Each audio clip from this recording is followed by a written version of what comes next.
Did the president lie? Did the president know? And if he didn't know because he wasn't told, or because he was hoodwinked, or worse, lied to, why aren't heads rolling? Why haven't people been fired? Why? Because that's not Obama's MO. What happens in this administration stays in this administration. Now, doesn't that tell you something? Do any of you really think he didn't know? Consider this. You've got a great job. Your boss assigns you a task with an unlimited budget, but a deadline. You swear it will be done. When it isn't, your boss is mortified and publicly humiliated. Do you think for 1 minute you would keep your job? I don't know about you, but anyone who worked for me would be afraid to even show up at work. But not in Washington, not with the Obama administration. It's a badge of honor to simply say, I take responsibility. No consequences, no sanctions, and more often than not, a promotion. This week, as I sat in that Washington hearing room listening to Secretary Sebelius, who ironically is from Kansas, I literally thought I was in the land of Oz. Democrats were actually congratulating her on a job well done, thanking her for the millions of Americans who owe her, more than anyone else, a debt of gratitude for their health care. Really? I know the scarecrow didn't have a brain, but there was only one scarecrow on Oz. And what planet was I on? Did they miss the yellow brick road as they were high-fiving each other? And by the way, I didn't see any red heels clicking under that table that would magically turn on the website so that millions could actually get the health care that they were congratulating Sebelius about. But apparently, their yellow brick road can only hold 6 people. Only 6 people? That means more people have walked on the moon than have signed up for Obamacare. And listen to this. Of those 6 that signed up, 4 have already died of old age. So it's only 2 left. But my favorite part of the hearing?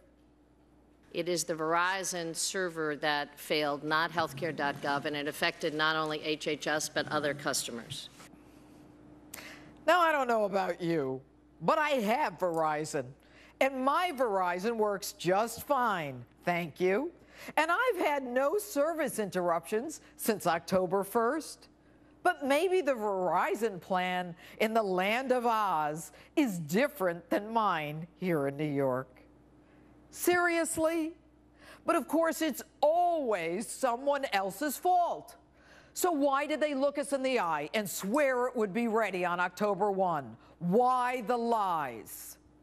If you like your doctor, you will be able to keep your doctor, period. If you like your health care plan, you will be able to keep your health care plan, period. We can't keep our doctors, and we can't keep our health care plans.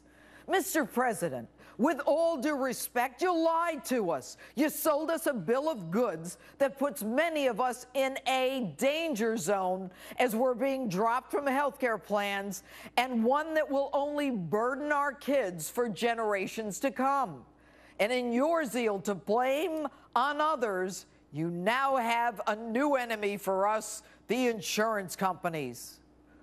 Why is it, Mr. President, that you get it right? What you want, you get right. If it's about you, like fundraising or winning an election. We had the president, to his credit, almost 7 weeks out, was saying, are we ready? And to be told by the pros, yeah, this looks like it's all ready to go, all in line. And neither he and I are technology geeks. The president, to his credit, asked about it 7 weeks before. He's been promising it for 3 years. Did you need someone to play the buffoon? Mr. President, 5 years ago when you were elected, they couldn't tear your BlackBerry away from you. And now the vice president is telling us, and they want me to believe, that you don't understand websites? And what makes me crazy is that every Tom, Dick, and Harry has a website.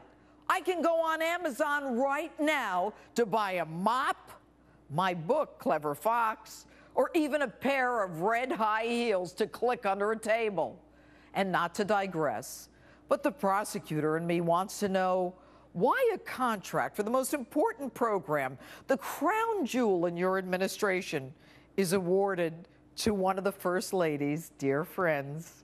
Essentially, a no-bid contract for a defective product. So Simple Sebelius stays on. What makes you think she can get it right now, especially when she's got the same people working on the website who couldn't get it right in the first place? Don't you have lawyers review your contracts? Every first-year law student knows a time is of the essence clause needs to be put in a contract, even a no-bid one, Mr. President, where a product must be delivered by a particular date. Otherwise, there's a penalty. But not you guys.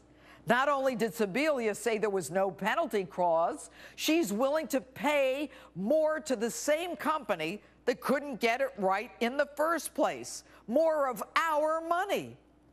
Some manager.